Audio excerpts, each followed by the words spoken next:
Junior homeopathic চিকিৎসক বন্ধুরা, দেখো একটা case, different of thoughts, prescription করার চিন্তাধারার পার্থক্যের জন্য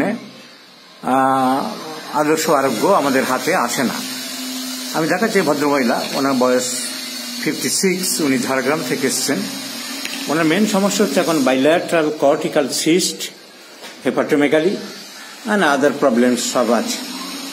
ওনার কেস হিস্ট্রিতে পাওয়া গেল, পাস্ট হিস্ট্রিতে হিস্টেক্টমি, তার মানে জ্বরের টিউমার অপারেশন হয়েছে। So tumour is a psychotic manifestation, many words here and there. খুব আঁচিল আছে। ম্যাডাম আপনার আঁচিল বলে একটু দেখি, আমি ডাক্তারদের শেখাচ্ছি।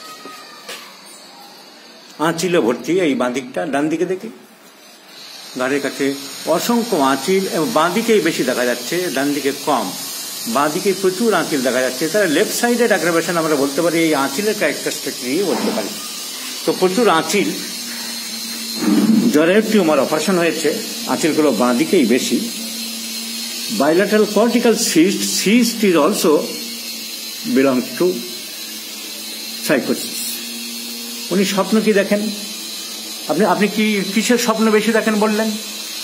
আমার হাজবেন্ডকে দেখি, আর আমার আত্মীয়রা যারা মারা গেছেন ওনাদের। মৃত মানুষের স্বপ্ন দেখে বন্ধুরা। Dreams of death persons, many wards, especially in the left side of the body, history of uterine fibroid operation and present complaints, cysts in the kidneys, indicate করছে the patient is highly psychotic, and definitely left-sided complaints and dreams of dead persons, dead relatives, dead husbands indicates thuja occidentalis is the choice of drug. কিন্তু আমি দেখো চিন্তাধারার পার্থক্যের জন্য কিরকম গন্ডগোল হয়। আমি ডাক্তারদের নাম দেখাবো না, আমাদের এক বন্ধু নানান রকম ওষুধ প্রেসক্রিপশন হয়েছে। দেখা যাচ্ছে যে এখানে কেস টেকিং করেছেন একজন, এই কেস টেকিং হয়ে গেল মাত্র 4টে সিমটমের উপরে, ঘন ঘন 3-4 লাইনে প্রেসক্রিপশন হয়ে গেল। উনি একটা কলেজের এক্স প্রফেসর দেখলাম, কিন্তু প্রেসক্রিপশনের মধ্যে আমি কোথাও ওনার অ্যানাকার্ডিয়াম, সালফার, এই সমস্ত আমি প্রেসক্রিপশন দেখলাম, কিন্তু থুজার কোন প্রেসক্রিপশন কোথাও পাওয়া গেল না।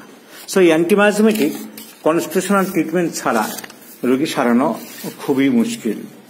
এটা কত সহজেই মায়োজম ডায়াগনোসিস করলাম এবং থুজা সিলেকশন করলাম, আমি সেটা দেখানোর জন্যই এই ভিডিওটা করলাম। ম্যাডাম আপনাকে সহযোগিতা করার জন্য ধন্যবাদ। ডাক্তারদের শেখানোর জন্য আমি এই ভিডিওটা করলাম।